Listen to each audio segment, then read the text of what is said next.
I arrived at the Mirage at 12:07. 16 hours later, they charged me with the murder of a man whose face I couldn't even remember. The victim's name vanished from the records, from the mouths of the people, from the security cameras. Only one thing remained: my fingerprints at the scene. Someone set a trap. Someone wanted me to disappear like him. Before they erased my memory, I had to tell everything, from the beginning, without leaving anything out.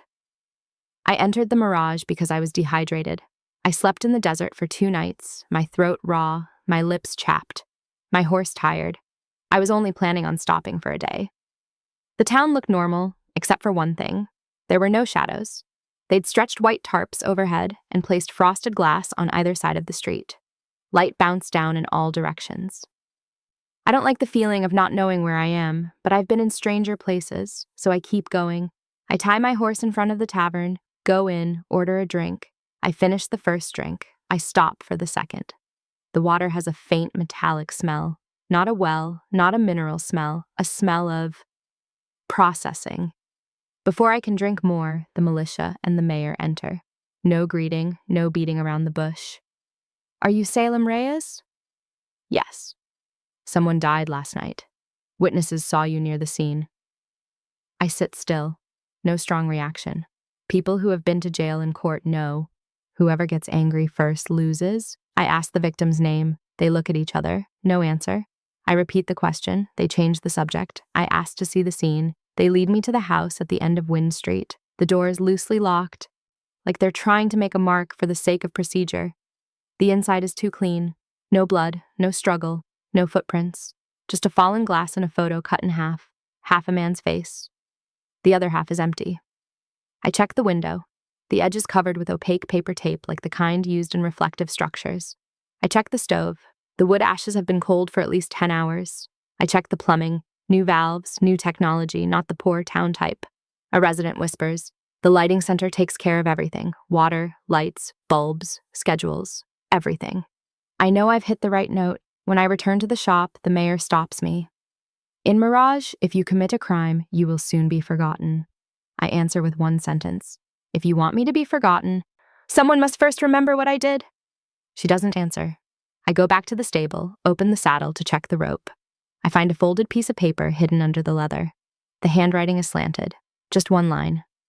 2317. The central roof is illuminated. Don't come alone. I stood still for 10 seconds. I didn't show any expression. I didn't curse. I didn't tremble. But I understood 3 things very clearly. I had been involved with the victim. Someone had led me into this game. Mirage didn't want me to leave before they were done. I folded the paper, put it in my inner shirt, locked my weapon, checked the ammo. I was used to this kind of trap. Easy to get in, expensive to get out. Tonight, 2317, I would go to the roof.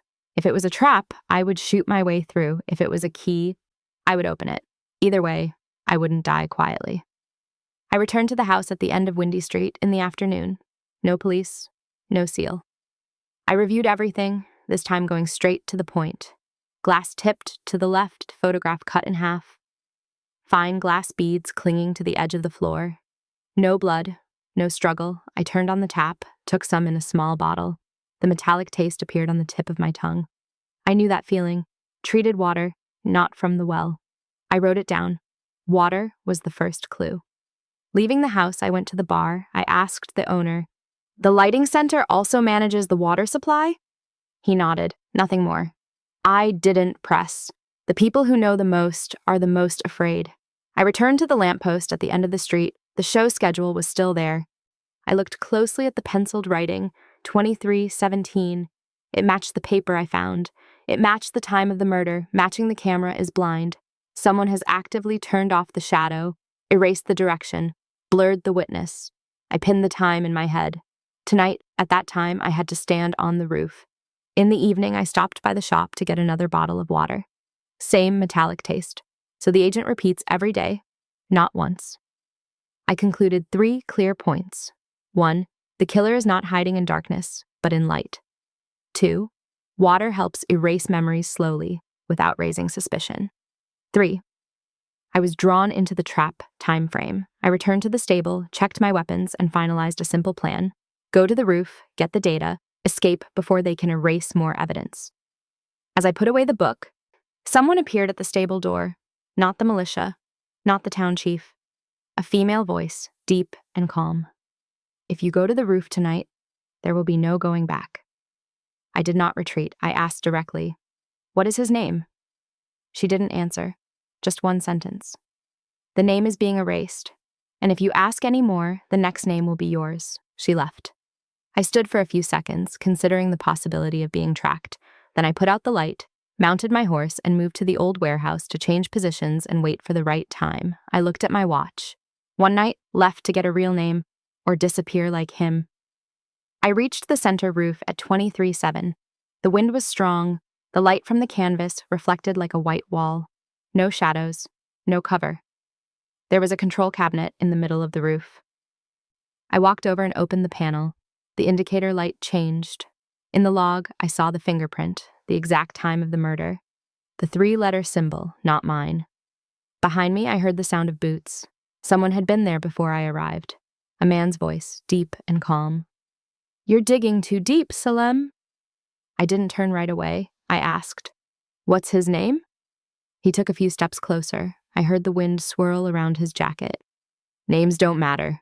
What we keep is order. What you're about to do is burn it all away." I turned. He held a piece of metal, not a gun. Enough to hit, not enough to kill quickly. That means he wants to capture me, not kill me on the spot. I take a step back. He continues. "The center doesn't kill people. We only cover up things that people can't stand, that engineer wants to destroy." "You too." I ask a second time. "Name?" He doesn't answer. He lunges forward. I dodge to the left, knee him in the stomach, gaining distance. He's strong, but not fast. I pull the pistol from my hip, point it at the ground, warning, "Don't shoot." "Put the stick."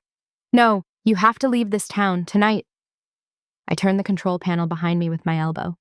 The screen switches to a secondary log. There are 2 videos. One is the night scene. The other is the unedited version, where I saw a man wearing a blue stone ring enter my house that night, and the one who comes out is not me. He sees me looking at the screen. He knows I've got the evidence. He lunges forward again. I turned my shoulder, put the barrel to his temple. "Name," I said for the 3rd time. He was still stubborn. "His name can't save you. He's bigger behind him." "You can't win, Salem." I asked the last question. "Did he kill the engineer, or did you?" He was silent. 5 seconds. The silence answered for me. I knew enough. I punched the butt of the gun into his temple. He fell, still breathing.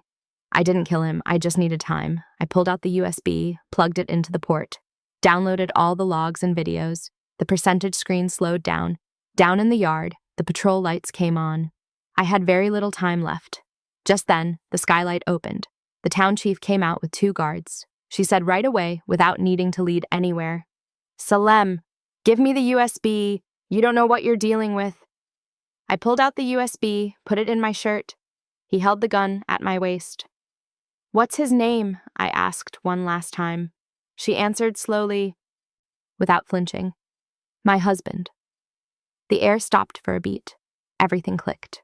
I stood in the middle of a white canvas, 3 guns pointed at me, a USB stick in my pocket, and for the first time, I knew. The one I was hunting was not one person, but the entire family holding the Mirage. 3 guns were aimed at me. The town chief stood in the middle, unshaken. "Give me the USB," she said. I didn't move. I knew one thing. The first to speak is often at a disadvantage, but the one who is afraid of silence is the loser. I answered in a single sentence, evenly, slowly. "If I die on this roof, the whole town will know his name before dawn." Her eyes narrowed. She understood what I meant. I had sent the image elsewhere. In fact, I hadn't. But she didn't know that. I continued. "You have 2 choices. Either I leave here, without saying anything more, or we fall together." The 2 guards glanced at each other. They were waiting for orders, not making their own decisions. I looked straight at her. "You set up the lighting, you manipulate the water, but you can't control the rumors. If I disappear tonight, people will ask. And this time, they won't forget." She was silent for 3 seconds. Then she said, "What do you want?" I lowered my gun half an inch, keeping my voice calm. "I want to know why the engineer died, and his full name." She turned to the 2 guards. signaling them to take a step back. Not lower their guns, but back, enough to give me a breath. She replied. He dug too deep. He was going to release the show schedule and the water change list. Mirage would panic. I didn't order the killing, but I let it happen. I asked Val, who did it? She didn't answer. That meant family. It could have been the husband. It could have been the assistant. I got the idea. I set the final blow, a line sharp enough to make her give in. I left Mirage as soon as I had a name. You take care of the rest. I won't destroy this town, but I won't let myself die in my place. She looked at me for a long time, then she said, His name is Raphael Ward. My husband didn't kill him, but he knows too much. We're just keeping Mirage quiet. I nodded once. There was a name. There was a direction. There was a target for the final evidence. She said the final words. From this moment on, you are no longer in town. I backed away toward the iron ladder. The 2 guards didn't move forward. Neither fired. I left the roof, banished, not downed. It was the cleanest escape I could get from a 3-pronged trap. When I reached the 2nd floor, I heard her voice behind me. Salem, don't come back. Raphael's killer didn't stop there. I didn't answer. I tucked the USB stick close to my body and walked into the dark hallway. As soon as I left the center, I realized someone else was following me. Not one of the mayor's men, which meant Mirage had more than one hand in this. I left the center, not for the inn, not for the stables. I circled to the old warehouse on the edge of town. Footsteps followed. Steady. 1 person, not 2. At the dead end, I stopped first. I let him speak first. You shouldn't turn around. His voice was low, not the mayor's. He took 5 steps closer. I recognized the blue stone ring on his finger. Raphael Ward. The man all Mirage had been forced to forget. You're alive, I said. I must die, on paper, in the mouths of the people, on the cameras, so the system can keep running. I asked bluntly, who killed the lighting engineer? Nobody killed him. He threw himself into the fire. He wanted to expose everything. He wanted to break the canvas, destroy the water, drag the people into the streets. Mirage would bleed, and I wouldn't let that happen. You killed him by erasing him, I said. I saved the town, he said without blinking. I paused for a beat, then asked the final question. And me? Why frame me? He looked at me longer than necessary. Because you're the only one he contacted. If you're considered a suspect, this case is closed quickly. I keep Mirage, and you are just an outsider. The wind whipped. There was nothing left to argue about. The reason was clear enough, I said. I'll leave. But before that, name him. He took a deep breath, loosened his scarf. The engineer's name is Nolan Graves. He's my friend. I chose Mirage over him. I nodded once. No wish, no curse, no handshake. I turned away, but he added, If you throw that USB, this town will explode. The people will hate, will fear, and will cling to the darkness to find a new one to worship. And you, they will tear you apart with their mouths before you can touch the true light. I didn't turn around. I just said, Hiding the truth is also a form of violence, Ward. I walked straight. No one stopped me. No one shot me. I led my horse out of the Mirage before dawn. At the edge of the sand, I stopped, opened my pocket. The USB was in my hand. Small, light. But if I let it out into the world, everything would change.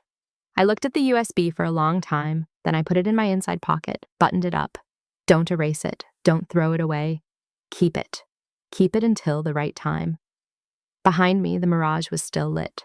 The canvas was still white. The people still lived, still forgot, still breathed.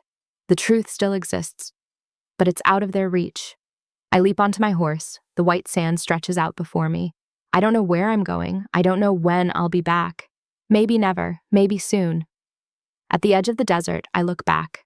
I see my own shadow, a thin line on the sand, and then the wind blows it away. I don't know if I'm disappearing, or if I've only just begun.